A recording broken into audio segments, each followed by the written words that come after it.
আজকে আপনাদেরকে 10 কেজি 100 টাকা দাম দিয়ে টমেটো কিনে দেখিয়ে দেব অসাধারণ টমেটো সস। তা আপনাদের দোকান থেকে আর কিনে খাইতে হবে না এবং বছর জুড়ে সংরক্ষণ করে রাখতে পারবেন।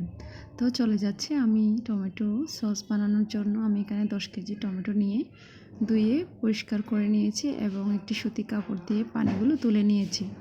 তারপর আমি একটি বটি দিয়ে টমেটোগুলো কেটে নিচ্ছে এবং অবশ্যই এভাবে করে টমেটো কেটে নিতে হবে। এই যে সাদা অংশটা ভালো করে ফেলে দিতে হবে, নয়তো টমেটো সংরক্ষণ করতে পারবেন না, সসগুলো নষ্ট হয়ে যাবে। এই জন্য আমি বীজগুলো ফেলে দিয়েছি এবং এই যে সাদা অংশটাও ফেলে দিয়েছি। এভাবে করে আমি সবগুলো টমেটো কেটে নিয়েছি।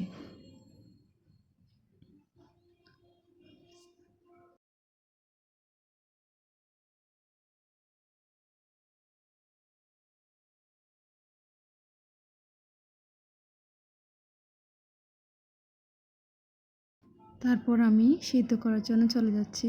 তার আগে আমি এখানে দিয়ে দিয়েছি 5 থেকে 6টা শুকনো মরিচ বীজ ফেলে দিয়ে এবং একটি বড় সাইজের রসুন খোসা ছাড়িয়ে দিয়ে দিয়েছি বলে আমার এখানে স্কিপ হয়ে গেছে। এগুলো সিদ্ধ করে নিয়েছি।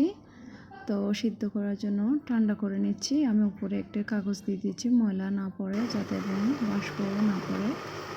তো এবার ব্লেন্ডার করে নিয়েছি সবগুলো নিয়ে আমি একটা এবার প্লাস্টিকের ছাঁকনির সাহায্যে চেলে নিচ্ছি, যাতে খোসা এবং বীজ যা থাকে তা যেন ফেলে দিতে পারি।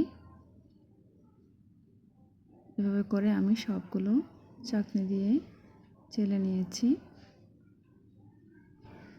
তারপর এখানে আমি দিয়ে দিচ্ছি 1 মগ, চায়ের মগে 1 মগ পরিমাণ চিনি লেগেছে আমার কাছে। তারপর দিয়েছি স্বাদ মতো লবণ দিয়ে আমি চুলা জ্বালিয়ে দিচ্ছি এবং অনবরত নাড়তে থাকছে যাতে নিচে লেগে না যায় এবং ফুটতে থাকে। আপনারা অবশ্যই খুব সাবধানে নাড়াচাড়া করবেন। যখন টমেটোগুলো ব্লক করতে শুরু করবে তখন এগুলো ফুটতে শুরু করবে এবং সব দিকে ছড়িয়ে ছিটিয়ে যাবে। তার আগে আমি বলে দিচ্ছি আমার এখানে অনেক ভুল ত্রুটি হতে পারে, আপনারা অবশ্যই আমার ভুল ত্রুটি কমার চোখে দেখবেন। তো আমি যেহেতু এই সসগুলো সংরক্ষণ করে রাখবো, এখানে আমি দিয়ে দিচ্ছি ভিনেগার 1 কাপ পরিমাণ, চেয়ে একটু কম ভিনেগারের সাথে এখানে 1 চামচ পরিমাণ কর্নফ্লাওয়ার দিয়ে ভালো করে মিশিয়ে নিচ্ছি। আমি এই কর্নফ্লাওয়ারগুলো ভিনেগারের সাথে ভালো করে একটি কাঁটা চামচ দিয়ে মিশিয়ে নিচ্ছি এবং দিয়ে দিয়েছি এই টমেটো সসের মধ্যে। দিয়ে আবারও ভালো করে নাড়াচাড়া করে নিচ্ছি, যাতে এগুলো একদম ভালো করে মিশে যায়। এবং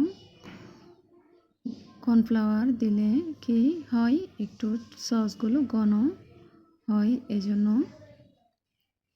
আমি দিয়েছি। আপনারা চাইলে স্কিপ করতে পারেন। তো আমার এগুলো এভাবে ব্লক করতে শুরু করেছে, দিয়ে আমি বারবার নাড়তে ছিলাম যাতে পুড়ে না যায়। যখনই এগুলো ভালো করে শুকিয়ে এই যে এভাবে ঘনত্ব হয়ে আসবে, আমি নামিয়ে ঠান্ডা করে সংরক্ষণ করে নেব।